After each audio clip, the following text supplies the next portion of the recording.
The National Highway Traffic Safety Administration is investigating over 1.4 million Honda and Acura vehicle over engine failure reports. Hi, everybody. My name is Eddie, and today on Talk Daily, we're going to be discussing this potential recall. Now, before I get any further, I'm getting information from an article written by Laura Sky Brown, published August 25th of 2025, and it's from Car and Driver. As always, I have a link to everything I show you in the description below. So let's dig into this and see what's happening. Now, when I first read it, I was like, oh my God, there's a lot of cars being recalled, but the way it was written is kind of trying to catch your attention. So we're just going to dilute it and get to the point here. The point is saying that more than 1.4 million Honda and Acura vehicles are subject to newly opened preliminary evaluation to investigate reports of engine failure. So not all of them, okay? And included in the probe are the 2016 to 2020 Acura MDX, the 2018 to 2020 Acura TLX, the 2016 to 2020 Honda Pilot, the 2017 to 2019 Honda Ridgeline, and the 2018 to 2020 Honda Odyssey, all equipped with a Honda 3.5-liter V6. Now, you're wondering, what is wrong with the 3.5-liter V6? Here is the problem, according to the NHTSA, is looking into 414 reports of connecting rod bearing failure in Honda and Acura vehicle with the automaker 3.5-liter V6 engine. And the problem can lead to complete engine failure and risk of crashes or fire. According to the NHTSA, the investigation will look into vehicles from the 2020 and older model years, including the MDX, as we mentioned, the Odyssey, the Pilot, the Ridgelines.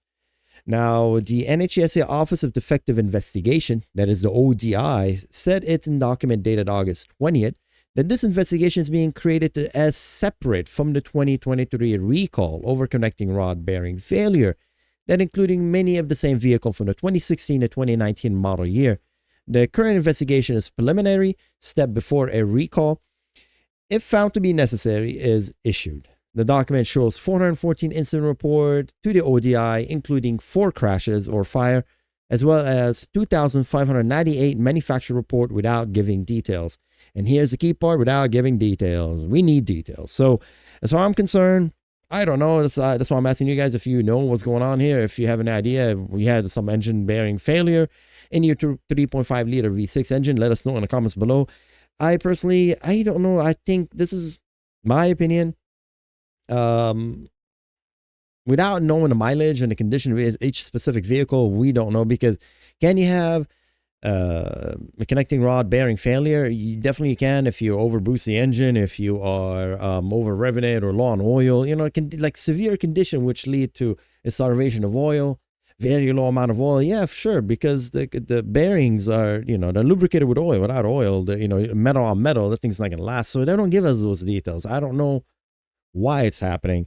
And it's not frustrating. It's just my curiosity is I would like to know, but they're not giving the details. I would imagine there's a lot of lawyering going on in there on the side of Honda, because can you imagine you own a 2018 car and it's saying, well, yeah, we're going to change your connecting rod bearing. That is a complete engine teardown. That is not something that's going to happen over like, okay, let me change the airbag, like the Kata airbag situation. So I'm really curious to see what happened. Let me know what y'all think in the comments below. And yeah, this channel is not really about recall. I just like cars and I read like what's new about cars. But these recalls, it's getting crazy. Like I had a couple of articles before, a couple of videos I made about recalls where, yeah, like sometimes don't have a solution. This one, currently it's not a recall, so I'm not going to call it a recall. We're just going to call it preliminary evaluation to investigate a report of engine failure. So, hopefully it's just an isolated situation for Honda and it's not something that more severe.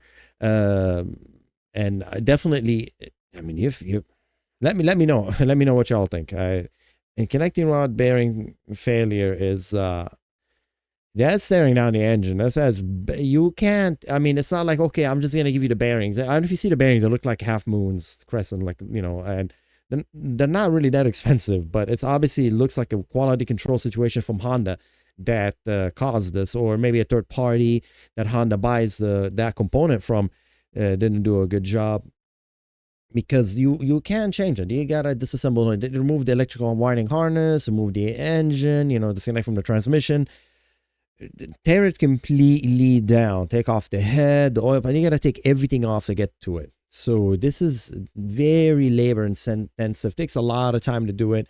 And Yeah, and it's crazy. So they might just give you a new block and just call it a day, a new bottom end, and just put the head and everything, reassemble everything.